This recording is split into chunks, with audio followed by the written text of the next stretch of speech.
Hello मित्रांनो, कसे आहात? छान आहात ना?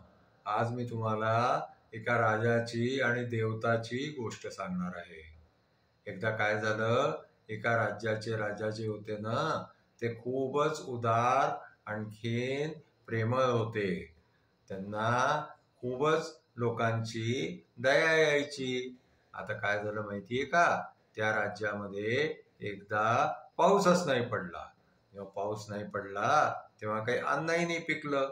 अन्न नाही पिकलं तर त्या राज्यामध्ये दुष्काळ पडला. आता तो दुष्काळामध्ये काय झालं की हळूहळू त्या राज्यामधल्या प्रजेपाशी जे काही अन्नधान्य होतं ना, ते सगळं संपून गेलं आणि प्रजेवरती उपाशी राहायची वेळ आली. जेव्हा राजाने पाहिलं की आपल्या प्रजेपाशी आता काही खायलाच नाहीये, तर त्या राजाने काय केलं की त्यांचं जे भंडार होतं ना, धान्य भंडार, ते त्यांनी प्रजेसाठी खोलून दिलं. महालातून जे आहे ते सगळ्यांना जेवायला मिळायला लागलं.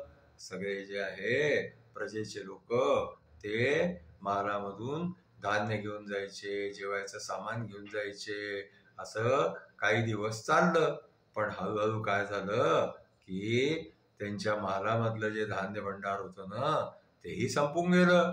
आणखीन त्या महालामधल्या लोकांना सुद्धा जे आहे ना, त्या राजाच्या परिवाराला सुद्धा उपाशी राहायची वेळ आली.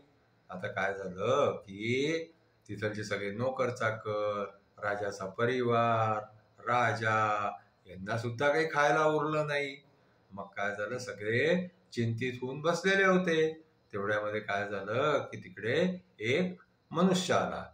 तो मनुष्य जो आहे ना, तो एका खूप मोठ्या भांड्यामध्ये जे आहे ते दूध, साखर, तांदूळ हे सगळं एकत्र करून आणि खीर बनवून घेऊन आला होता. आणखीन त्यांनी राजाला म्हटलं की राजा, मी तुझ्यासाठी जे आहे ते हे खीर सगळ्यांसाठी खायसाठी आणलेली आहे. तर राजाने काय केलं माहितीये का?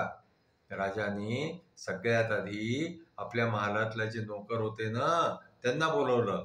त्या सगळ्या नोकरांना त्यांनी खीर वाटली. मग नंतर त्यांनी आपल्या सगळ्या परिवारातल्या लोकांना जे आहे ते खीर खायला दिली. आणि मग सगळ्यात शेवटी जे आहे ते थोडीशी जी उरलेली खीर होती ती राजाने खाल्ली. आता हे सगळं तो मनुष्य जो आहे तो लक्ष देऊन पाहून राहिला होता. त्यांनी पाहिलं की राजा जे आहे ते अशा परिस्थितीमध्ये सुद्धा इतका दयाळू, मायाळू, आणखीन सगळ्यांवरती प्रेम करणारा आहे, इतका उदार आहे की त्यांनी आधी सगळ्यांना खायला घातलं, नंतर स्वतःने खाल्लं. तो मनुष्य जो होता ना, तो खरं म्हणजे एक देवता होता. तो आपलं रूप पालटून जे आहे ते राजाची परीक्षा घ्यायला आला होता.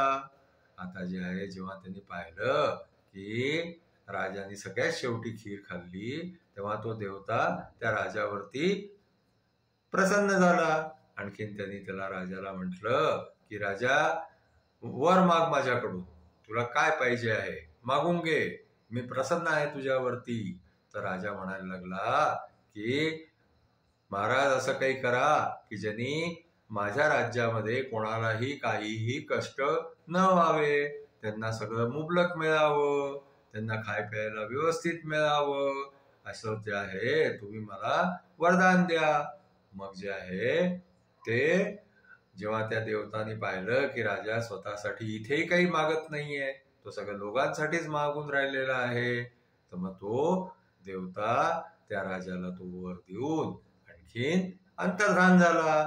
आणि त्याच्यानंतर जे आहे त्या राज्यामध्ये कधीच दुष्काळ पडला नाही. दरवर्षी पाऊस पडला, खूप अन्नधान्य झालं. आणखी सगळी प्रजा जी आहे ना, ती राजा सुद्धा, परिवारा सुद्धा त्याच्या खूप आनंदामध्ये जे आहे ते राहू लागली. आजची आमची गोष्ट इथेच संपली. तुम्हाला आमची गोष्ट आवडली असल्यास आमच्या चॅनलला तुम्ही लाईक करा, शेअर करा, सबस्क्राईब करा. थँक्यू.